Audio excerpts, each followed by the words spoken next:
Welcome back to AFAX number one stop to entertainment and trending news.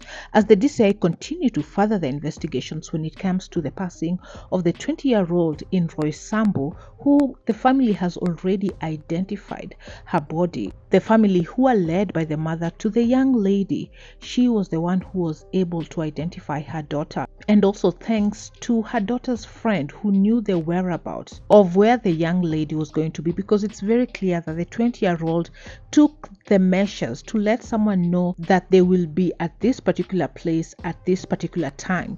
And it is this news breaking out that the friend was able to identify, or rather suspect, that the lady people are talking about might be her friend, because her friend did not contact her. So to a wider extent, it might have taken a long time before maybe the police were able to identify who the lady was. But thanks to her friend who had some suspicion, that led the family to identify their loved ones. The family at the moment do not want the identity of this 20-year-old lady to be disclosed to the media, which we can totally understand the need to protect their loved one. There has been a lot of judgment from some netizens across the social media streets. So this will even add more pain to see their loved one being dragged on social media even more, especially when her identity has been put out there. So when we get back to this man who on the CCTV was caught, according to the timestamp, on Saturday 13th at 4:30 p.m.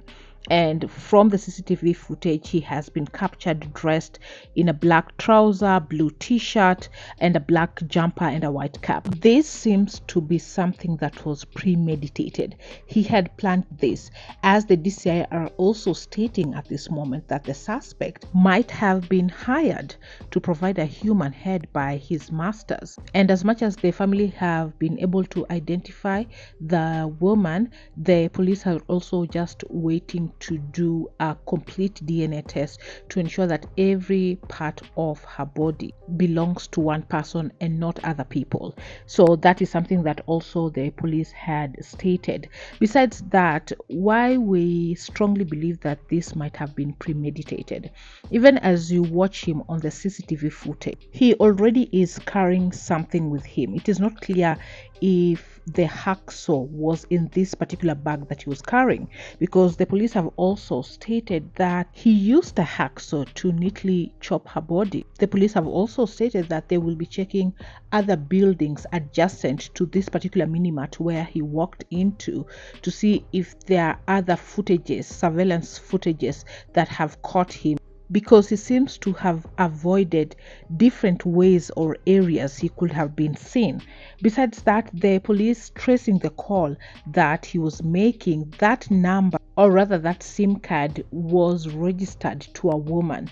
The police also seem to believe that he was living around Ruaka area. The other thing is that he opted to make payments in cash. He refused to use mobile money to avoid leaving a digital trail, and hence why he got the keys and 5 minutes later came back, made the payment via cash. It's not clear if he had the cash with him there or he withdrew money at any place around there, but he seems to have avoided a lot of interaction.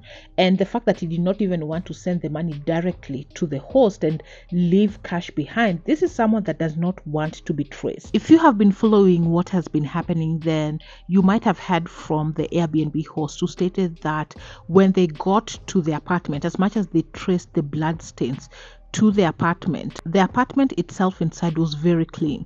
And she even states that the bed sheets and the towels that were used actually do not belong to her. They have white sets and a blue set was used. The fact also that he neatly chopped up her body and did not take it with her, only her head, that also leaves a lot of questions. If someone is trying to cover up a crime, why just take one part of her body and leave the apartment spotless? It really seems that it was premeditated, because if we get to look at the case of Starlet Wahu, John Matara was very careless. Perhaps he was so used to getting away with stealing from these women, harassing these women, and threatening to expose them once he had the inappropriate photos of them and videos. Some women ended up reporting the attacks to the police, but he was never caught. As much as even one lady had proof that John Matara had transferred money to his M-Pesa. So this was not someone who was clearly hiding his crime. Perhaps he felt that the same thing he was doing to the other women was the same thing